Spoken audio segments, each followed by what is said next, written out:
These 6 guys must have thought that we would never be asked to do something like this if it was extremely hazardous. What they were doing was quite possibly the most hazardous thing they could possibly do at this plant. Antonio Navarrete was on top of the world. The 21-year-old Florida resident had met the love of his life, a young woman named Daisy Martinez. And now Daisy was pregnant, and so she and Antonio were very excited about starting a family together. He'd landed a good job with a company that did maintenance work for Tampa Electric Company's Big Bend power plant. He found very quickly that it was a very hazardous place to work. Just 4 days into doing this new job, Antonio woke up in his parents' house in a really good mood because the next day, Daisy was going in for an ultrasound and they were going to find out whether their baby was a boy or a girl. And he was very excited about this. And so Antonio came downstairs and then he kissed Daisy on the cheek and he headed outside and began the commute to work. A few hours later, Antonio's mother pulled her phone out of her purse and she noticed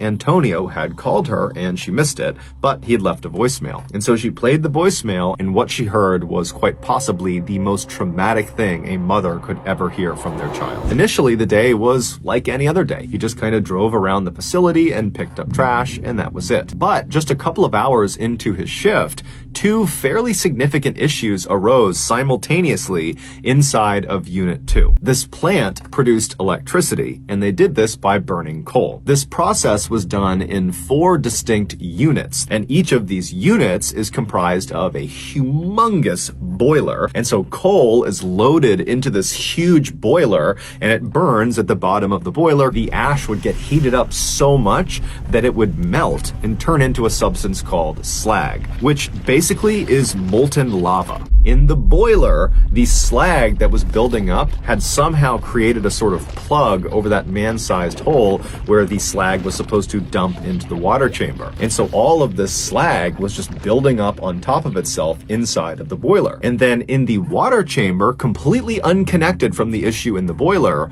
the slag that had fallen into the water chamber, it had landed in such a way that it actually blocked the grinding mechanism. And so they needed to fix these 2 issues quickly, otherwise Unit 2 would become basically ineffective. Now, the safe way would be to start by turning off Unit 2's boiler. And then once it was off, you could drop dynamite into the boiler itself and break up the blockage over the man-sized hole, and you could send a team into the water chamber after you drained it to chip away and move the blockage over the grinding mechanism. However, turning a boiler off at a power plant is extremely expensive. And so the Tampa Electric Company decided, you know what, let's just have them fix these blockages without turning the boiler off. A senior plant manager rounded up 5 other employees, which included Antonio, to come with him and do these repairs. And so the plan was to empty all the water from the cooling chamber of Unit 2, and then once it was empty,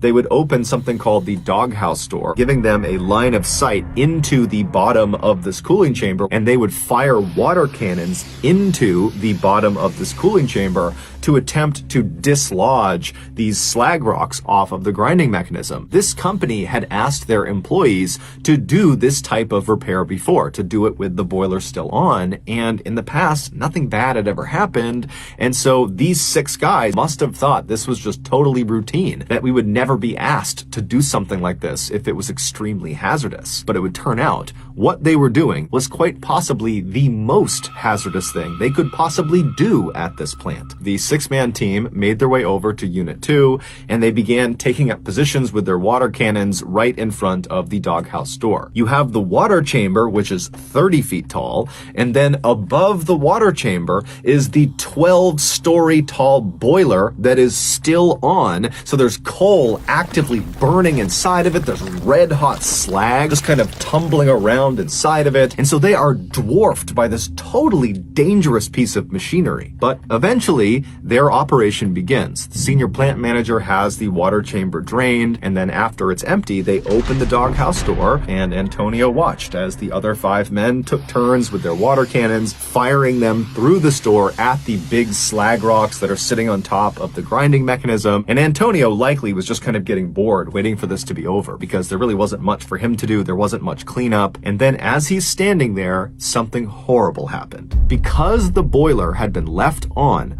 all that ash was still getting melted and turned into slag.